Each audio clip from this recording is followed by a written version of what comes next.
আসসালামু আলাইকুম এভরিওয়ান, কি অবস্থা সবার, কেমন আছেন সবাই? আশা করছি যে যেখানে আছেন সবাই ভালো আছেন, সুস্থ আছেন। আমরাও আলহামদুলিল্লাহ ভালো আছি। তো এখানে আমি বিরিয়ানি রান্না করছি বাচ্চাদের টিফিনের জন্য। আজকে একদম ঝটপট করে সকাল সকাল উঠে বিরিয়ানিটা রান্না করে ফেলেছি, একদমই শর্টকাটে। তো বাচ্চাদের যেহেতু পরীক্ষা শেষ আর স্কুল একদিনও বন্ধ দেয়নি পরীক্ষার পরে, তো টিফিনের যে সেই একটা প্যারা সেটা কিন্তু শুরু হয়ে গেছে পরীক্ষার পরপরই।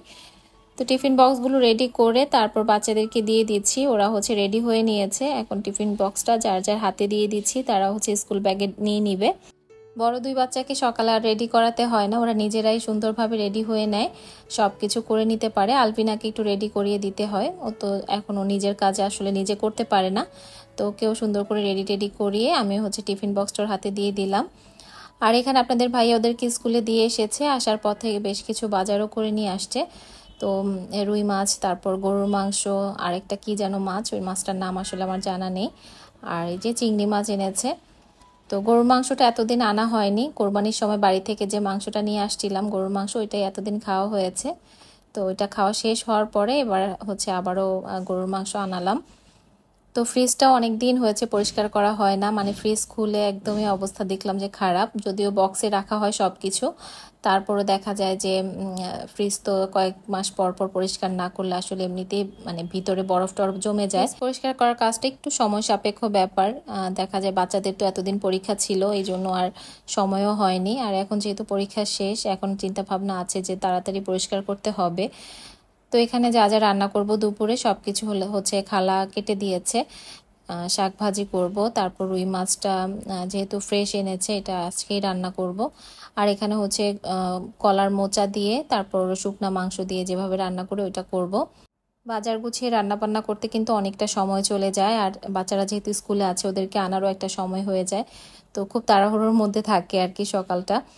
তো এখানে আমি শুকনা মাংস যেটা, ওইটা খালাকে দিয়ে একটু ছেঁচে নিয়েছি পাটায়। তারপর পানি দিয়ে ভিজিয়ে রাখছি, যেহেতু এটা রোদে শুকানো হয় মাংসটাকে। তো দেখা যায় বালু থাকে অনেক, এটা ভালো মতো ওয়াশ না করলে খাওয়ার টাইমে বালু বাঁধে মুখে। তো এই জন্য একটু ভিজিয়ে রেখেছি, তারপর ভালো মতো ওয়াশ করে রান্না করব। তো এদিকে শাক ভাজিটাও বসিয়ে দিয়েছি। একদম শাক ভাজিটা একটু রসুন বেশি করে দিয়ে রান্না করলে অনেক বেশি ভালো লাগে। এই যে ছোট যে ডাঁটা শাকগুলো আছে, যারা এই মুহূর্তে আমার ভিডিওটি দেখা শুরু করেছেন তাদের কাছে রিকোয়েস্ট থাকবে, ভিডিওটি ভালো লাগলে প্লিজ একটা লাইক দিতে ভুলবেন না।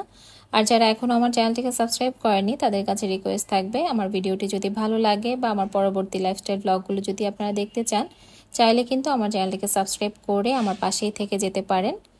এদিক থেকে শাক ভাজিটা হয়ে গেছে, আমি বাটিতে সার্ভ করে নিয়েছি। তো এই তো, আর তারপর আর কোনো কিছু শেয়ার করা হয়নি। রান্নাবান্না শেষ করে তারপর গিয়েছিলাম বাচ্চাদেরকে স্কুল থেকে আনতে। আলবিনার তো 12টায় ছুটি হয়, তারপর ছেলের 1টায় ছুটি হয়, বড় ছেলের, মেয়ের আবার 2:30টায় ছুটি হয়। তো 3জনকে কিন্তু 3 টাইমে আনতে হয়, খুব বেশি প্যারা হয়ে যায়। আমার বড় মেয়েকে স্কুল থেকে আনার আগেই দেখা যায় আলবিনা আদিয়ান ওদেরকে আমি ভাত খাওয়াই ফেলি দুপুরের। আর আমার বড় মেয়ের যেহেতু আসতে একটু লেট হয়, 3টা বেজে যায় বাসায় আসতে আসতে, ওর 2:30টায় ছুটি হয়, যেহেতু বাসায় আসতে আসতে তো 3টা বাজেই। তো ও আসলেই দেখা যায় ও এমন টায়ার্ড থাকে, এসেই ঘুমায় পড়ে। ওর প্রত্যেক দিনের একটা রুটিন হয়ে গেছে, স্কুল থেকে আসার পর পরে সে ঘুমিয়ে পড়বে, 1 ঘন্টা বা 1.5 ঘন্টা ঘুমাবে, তারপর উঠে গোসল করে তারপর দেখা যায় 4টা 5টা বেজে যায় ওর ভাত খেতে খেতে দুপুরে। আমার মেয়েটার এই অভ্যাসটা চেঞ্জ করার অনেক চেষ্টা করেছি, কিন্তু পারি না। ও দেখা যায় এত টায়ার্ড থাকে যে রুমে এসে ব্যাগটা রেখে ও ঘুমিয়ে যাবে। যত বলি যে না তুমি আগে ভাত খাও, অন্তত ভাত খেয়ে তারপর ঘুমাও, তাও করবে না। তো যাই হোক, আমি আবারও বিকাল থেকে ক্যামেরাটা অন করেছি, আদিয়ানকে ঘুম পাড়িয়ে তারপর এসেছি আবারও সংসারে কাজকর্ম করতে। ভোরবেলা থেকে উঠে যে কাজ শুরু হয় ননস্টপ চলতে থাকে একদম রাতে ঘুমাতে যাওয়ার আগ পর্যন্ত। অনেক সময় দেখা যায় এই যে আদিয়ানকে ঘুম পাড়ে ওই টাইমটাতে আমিও ঘুমায় পড়ি যদি কাজ না থাকে। তো অনেকদিন ধরেই ভাবছিলাম যে ডাইনিং টেবিলটা একটু চেঞ্জ করব, কভার টভার, সেটা আর করা হচ্ছিল না। তো ভাবলাম এখনই যেহেতু একটু ফ্রি আছি, আদিয়ানও ঘুমাচ্ছে, ডিস্টার্ব করারও কেউ নেই এখন, তো এখনই এই কাজটা করে ফেলি, না হলে আবার দেখা যাবে আবারও লেট হয়ে যাবে, আবারও সেই পরের দিনের মতো ব্যস্ততার মধ্যে দিন যাবে। তো সেই কারণে যখনই আর কি সুযোগ পাই চেষ্টা করি যে কাজটা হাতে নিয়েছি সেটা করে ফেলার জন্য। এই যে ডাইনিং টেবিলটা কিন্তু আমি সুন্দর করে ক্লিন করে তারপর উপরে আরেকটা রানার বিছিয়ে দিয়েছি।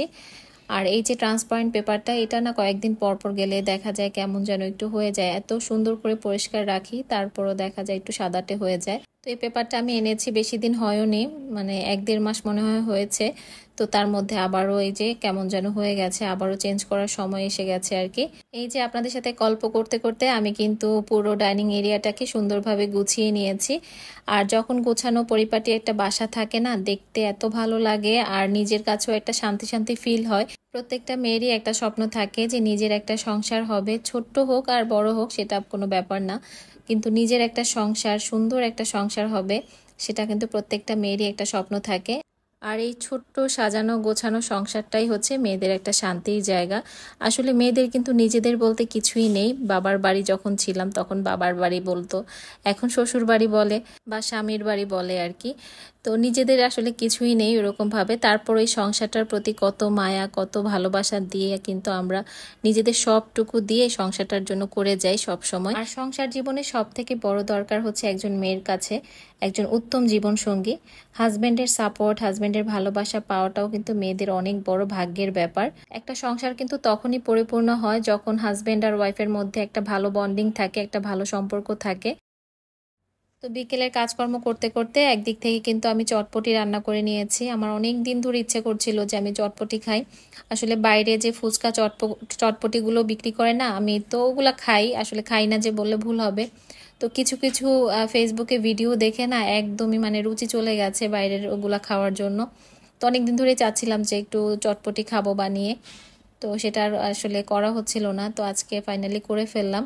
তো এখানে হচ্ছে আমি টকটা রেডি করে ফেললাম। এখানে তেঁতুলটাকে ভালো মতো আর কি একটু ভিজিয়ে রেখেছি কিছুক্ষণ, তারপর একদম তেঁতুলের বীজগুলো ফেলে দিয়েছি। তারপর এখানে চিনি, লবণ আর হচ্ছে একটু লেবু, যে আমি ফ্রিজে ফ্রোজেন করে রেখেছিলাম ওখান থেকে একটা কিউব দিয়েছি লেবুর, আর এই তো চিলি ফ্লেক্স, এগুলো মিক্স করে টকটা যে কি মজা হয়েছিল মানে কি বলবো।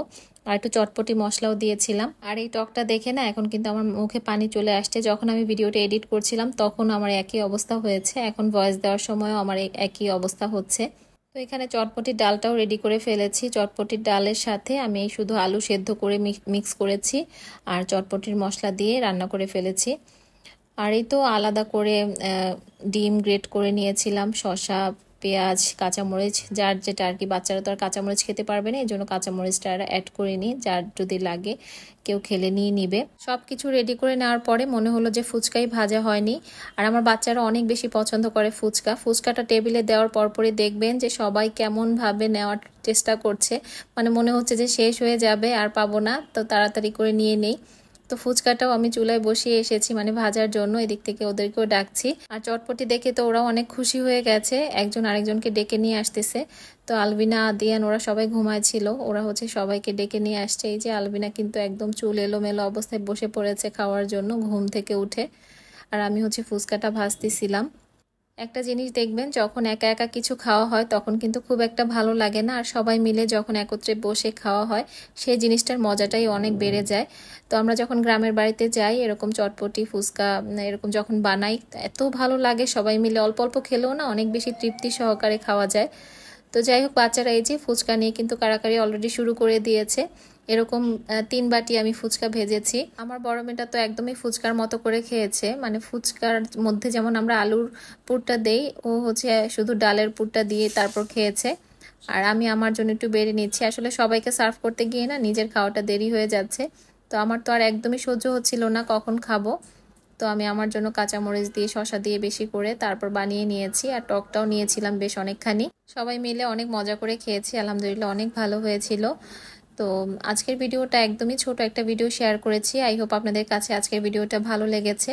ভালো লাগলে অবশ্যই কমেন্ট করে জানাতে ভুলবেন না। সবাই ভালো থাকবেন। আল্লাহ হাফিজ।